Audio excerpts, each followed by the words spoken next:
तो दोस्तों, economy coach का पाम कंट्रोल सर्किट के बारे में आप लोगों के साथ ये वीडियो शेयर करने जा रहा हूँ मैं। अगर वीडियो अच्छा लगे तो इसको लाइक और सब्सक्राइब जरूर करें।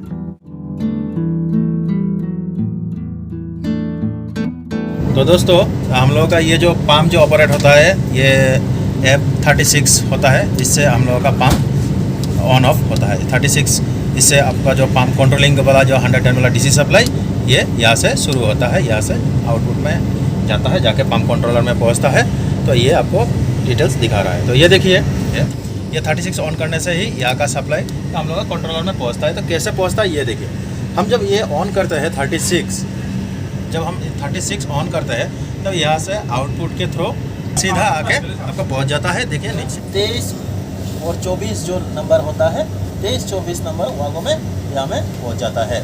यहाँ से फिर जो इसका जो आपका पॉजिटिव और नेगेटिव रहता है, जो नेगेटिव वाला वायर होता है वो यहाँ से निकल के आके कॉन्टैक्ट जो 24 होता है, 24 का A2 में पहुँच जाता है। 24 का जो A1 और A2 कंट्रोल का जो सप्लाई रहता है A2 में पहुँच जाता है।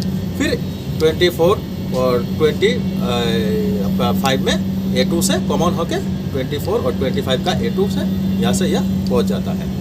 फिर यहाँ से पहुँचने के बाद नेगेटिव वाला सीधा आके आपका पाम कंट्रोलर का यहाँ पर जो है पॉजिटिव और नेगेटिव वाला ये नेगेटिव में पहुँच जाता है। और इसका जो पॉजिटिव वाला सप्लाई है वो भी सीधा ऐसे ही जब हम 36 को ऑन करते हैं वहाँ से फिर वागो नंबर 23 में 23-24 जो बताया यहाँ पर 23 पे आता है। फिर 23 से सीधा आके ये पाम कंट्रोलर पे पहुँच जाता है, पाम कंट्रोलर का पॉजिटिव में पहुँच जाता है डायरेक्टली। तो दोनों यहाँ का जो है पॉजिटिव और नेगेटिव F36 से सीधा वागो होते हुए या पाम कंट्रोलर का पॉजिटिव और नेगेटिव में अवेलेबल हो जाता है। जब पॉजिटिव और नेगेटिव आता है तो यहाँ का पॉजिटिव जो होता है, पॉजिटिव कॉमन यहाँ से फिर एक लूप के जरिए एक वायर से यहाँ से फिर आपका ये P1 और P2 जो है, ये जैसे P1 का 2 में आया, फिर ये P2 का 2 में ये आ जाता है कॉमन। ये पॉजिटिव जो है यहाँ से ये कॉमन आता है, यहाँ से फिर यहाँ से यहाँ। अभी हम लोग जब पंप 1 नंबर ऑन करेंगे कंट्रोलर में, जब हम लोग पंप 1 में डालेंगे, पंप 1 ऑन हो जाएगा, तब यहाँ का सप्लाई जो है तो पंप 1 नंबर का 1 से ये फिर यहाँ से पॉजिटिव आउटपुट होते हुए सीधा आपका जो है ये रिले जो होता है, कॉन्टैक्ट जो रिले होता है पंप का 24 नंबर का A1 में पहुँच जाएगा। 24 नंबर का A1 में पहुँचने से ही ये आपका ऑपरेट हो जाएगा, ये ऑन हो जाएगा। फिर दूसरा वाला जो है आपका सेम, ये जो दूसरा वाला है यहाँ का, फिर दूसरा वाला जब हम लोग कंट्रोलर में पंप 2 को ऑन करेंगे तो फिर यहाँ का जो दूसरा वाला का जो है यहाँ का पॉजिटिव फिर यहाँ से निकलते हुए फिर 2 नंबर से निकलते हुए आते ये 25 नंबर जो कॉन्टैक्ट रिले है, ये 25 नंबर का A1 में पहुँच जाएगा। ऐसे ये 24 और 25 ऑपरेट हो जाता है पंप कंट्रोलर के थ्रू। और ये जो आपका TS1 TS2 है, ये C1 और C2 के लिए यहाँ से सप्लाई निकलता है।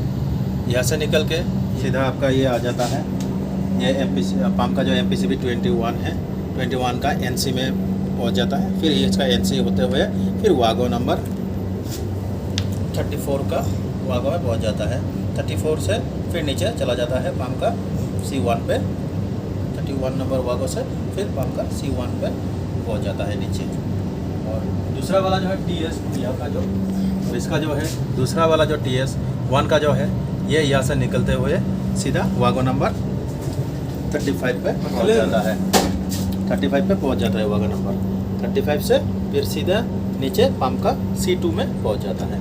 C2 सेम दूसरा वाला पंप का भी सेम है, ये TS1 TS2 का, TS2 से निकल के फिर ये MPCB F22 जो है पंप का F22 का NC में यहाँ से NC होते हुए फिर वागो नंबर 29 में पहुँच जाता है। 29 से फिर नीचे पंप का 2 नंबर पंप का आपका C1 में पहुँच जाता है। फिर यहाँ का दूसरा वाला जो है TS1 का जो है ये यहाँ से निकलते हुए 2 नंबर पंप का यहाँ से निकलते हुए सीधा वागो में 30 नंबर पे पहुँच जाता है। 30 नंबर से नीचे सीधा पंप का 2 नंबर पंप का C2 में पहुँच जाता है।